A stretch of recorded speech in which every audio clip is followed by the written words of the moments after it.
महादेव और बज्जू की कहानी। हेलो दोस्तों, हर हर महादेव। आज हम आप लोगों को महादेव जी की कहानी सुनाने जा रहा हूं।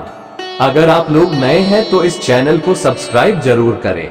दोस्तों, कहानी शुरू करते हैं। बहुत समय पहले की बात है। एक गांव था जिसका नाम था शिवपुर। इस गांव में एक बहुत ही गरीब किसान रहता था जिसका नाम था बज्जू।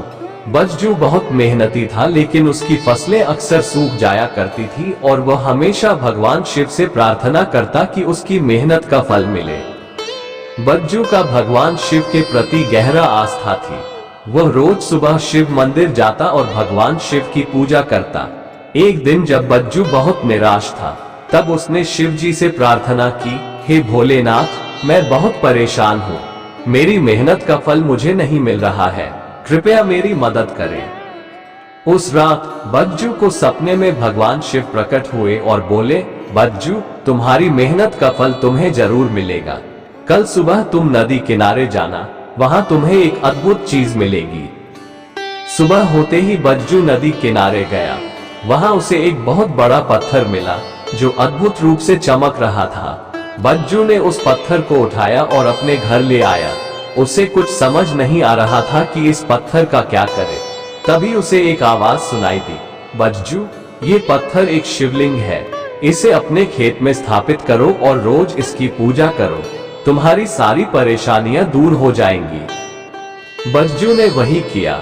उसने शिवलिंग को अपने खेत में स्थापित किया और रोज उसकी पूजा करने लगा। कुछ ही दिनों में उसके खेतों में हरियाली छा गई और फसलें लहलहा उठी। बज्जू की मेहनत रंग लाई और वह धीरे धीरे समृद्ध हो गया। गांव के लोग बज्जू की इस चमत्कारी सफलता को देखकर हैरान थे। उन्होंने बज्जू से इस चमत्कार का राज पूछा तो बज्जू ने सबको भगवान शिव की कृपा के बारे में बताया। इसके बाद गांव के सभी लोग उस शिवलिंग की पूजा करने लगे और उनके भी जीवन में खुशियां आने लगी।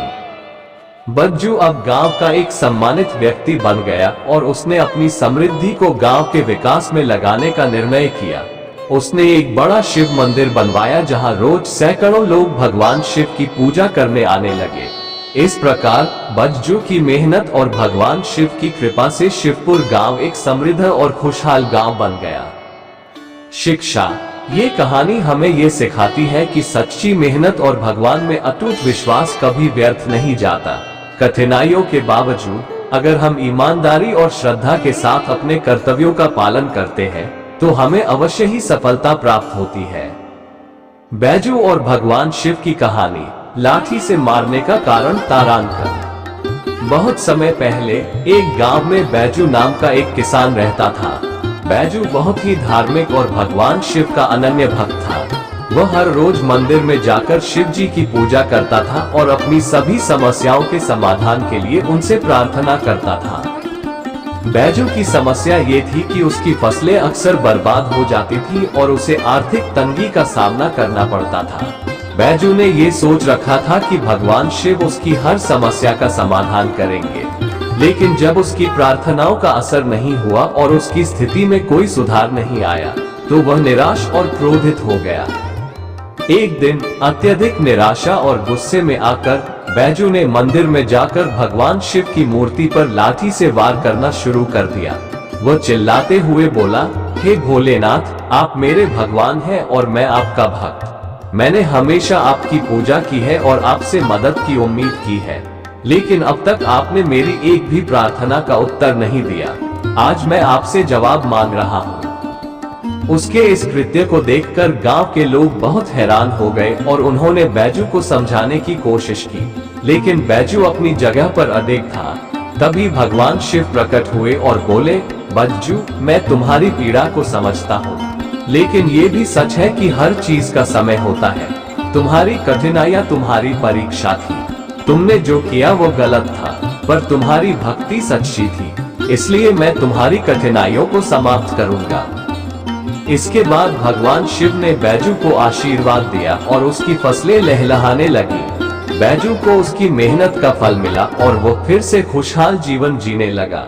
इस घटना के बाद बैजू ने सीखा कि कठिनाइयों का सामना धैर्य और विश्वास के साथ करना चाहिए और भगवान पर भरोसा कभी नहीं छोड़ना चाहिए।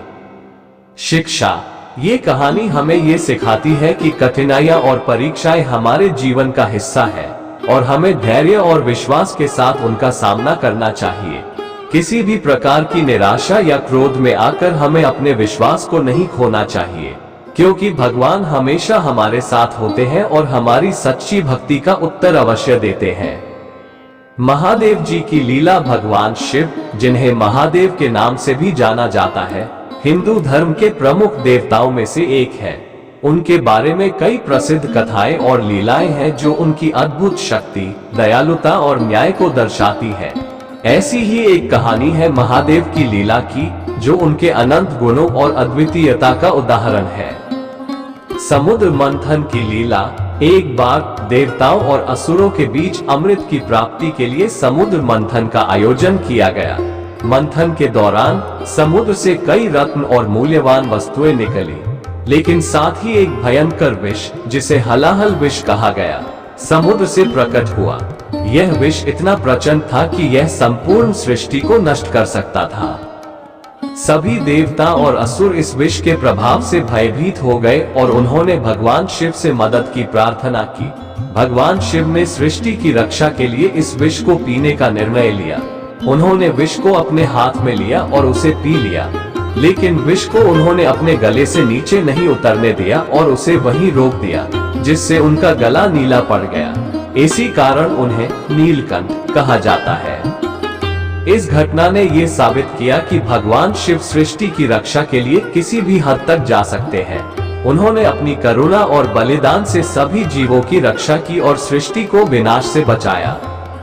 महादेव का वरदान। एक अन्य कथा है भगवान शिव और भक्त मार्कंडेय की। मार्कंडेय को एक श्राप था कि वे केवल 16 वर्ष तक ही जीवित रहेंगे। मार्कंडेय शिव जी के अनन्य भक्त थे और उन्होंने अपनी मृत्यु के समय शिवलिंग का आलिंगन किया और भगवान शिव की आराधना करने लगे। जब यमराज, मृत्यु के देवता, मार्कंडेय की आत्मा को लेने आए, तो मार्कंडेय ने शिवलिंग को और भी दृढ़ता से पकड़ लिया। यमराज ने अपना पाश, फांसी का फंदा फेंका, जो शिवलिंग के चारों ओर लिपट गया। इससे भगवान शिव क्रोधित हो गए और उन्होंने यमराज को अपने त्रिशूल से रोक दिया। भगवान शिव ने मार्कंडेय को अमरता का वरदान दिया और यमराज को आदेश दिया कि वे किसी भी सच्चे भक्त को परेशान न करें। शिक्षा। भगवान शिव की लीलाएं हमें ये सिखाती हैं कि वे करुणा, शक्ति और न्याय के प्रतीक हैं। वे सच्चे भक्तों की रक्षा करते हैं और सृष्टि की भलाई के लिए किसी भी बलिदान के लिए तैयार रहते हैं। उनकी कथाएं हमें विश्वास, धैर्य और ईमानदारी के साथ जीवन जीने की प्रेरणा देती है।